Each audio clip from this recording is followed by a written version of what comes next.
Alright, what is up everyone? Here to review the latest World Championship game. Ding had the white pieces today, and we get c4.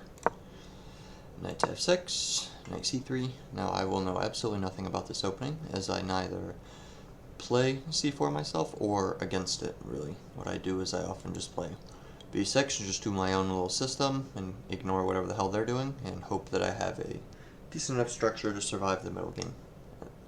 But anyway. We get e5, knight to f3, contesting it, knight c6 protecting, we get e4, more control over the center, bishop to c5, pawn is going, knight's going to take e5, gonna get a recapture and the pin, not a sacrifice because you get it right back really. Bishop is gonna come over to b4, blocking the knight. And obviously right now you can't really defend that, you have to take your free piece. So that's what Ding does.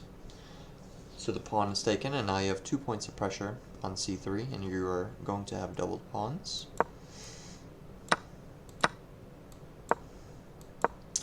Queen repositions to g3. King moves over to f8. You don't really want to castle into this, because that's just awful. So instead you just move your king there, and then you'll get your rook out afterwards. Bishop e2, we get d6, bishop to f4, queen e7, rook comes over to d1, and now we see h5. So like I said, the rook's going to have to come out a different way than the normal castling.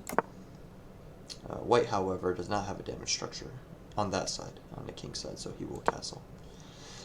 Then we'll get one more pawn push into h4, and Ding is going to move all the way over to d3. Looks like he's putting pressure on the d6 square, and if this capture ever occurs, then we're just going to get, a one rook. So pawn comes over to g5. Now you can still take here and just have tempo, so I wonder if we'll see that. We will. Pawn's going to recapture, and then this exchange you win. Well, you don't win, but you tie as well. Well, I guess you win because you get a pawn out of it. So that is what we see. Ding goes up a pawn, and as you can see, the computer, pretty happy with that. Bishop comes over to e6. We're going to see f4 occur. King is going to come to e7. Rook drops back. Captures. Yeah, the rook or the pawn was being threatened. I don't think you want to take here. I think you want to push on g3. Oh, he actually pushes twice to g4. Rook comes over to c8, putting some pressure on it. King is going to move up because it, is no longer in a safe pocket. Rook comes over to c5. We see a4 occur. Rook targets a4. Bishop defends it. We see b6.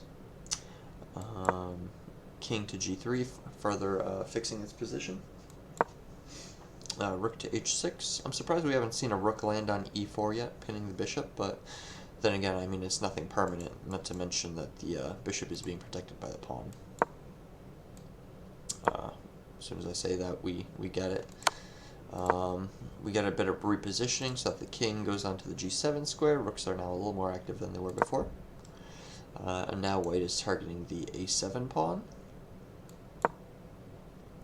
Rook comes over to c5, and he's basically saying you can have that one, we'll exchange, and I'll get, another one after that too. Oh, but he actually takes with bishop, which I was not expecting. We see the rooks double up. Also rooks double up. He's looking for the exchange. He will get it. Bishop comes over to b3. It's not really a sack because you win the pawn. King has to do whatever the king has to do, and you win the bishop. So, that's exactly what we see actually. And white goes over to b5. Rook targets a4, so we're going to get another trade of pawns. And white actually gets one extra pawn. And black sacks his, what's it called? F5 pawn. However, you'll see that all that actually leads to is a draw. And whenever you have one of these end pawns, if the king is able to get to this queening square, before the enemy king, then it doesn't really matter, opposition or anything like that. I mean, you will just be able to move here repetitively, and there's no way to make progress on that. So they probably make a couple of moves. Yeah, I was going to say, I don't think they'll actually play that on. But, yeah, so we have another draw. Pretty quick game today, I will say. Only like 40 moves, and I feel like a lot of these moves were like pointless little moves. But, yeah, so another draw. Ding is still a point behind, so he has to catch up somewhere. And then, yeah, Nepo's going to have the white pieces next time, so even more pressure on Ding. Like I said, he's already a point down. Playing on black is going to be a little bit difficult for him, not to mention that Nepo will have no problem just playing safe, right, because the draw is still okay for him as well.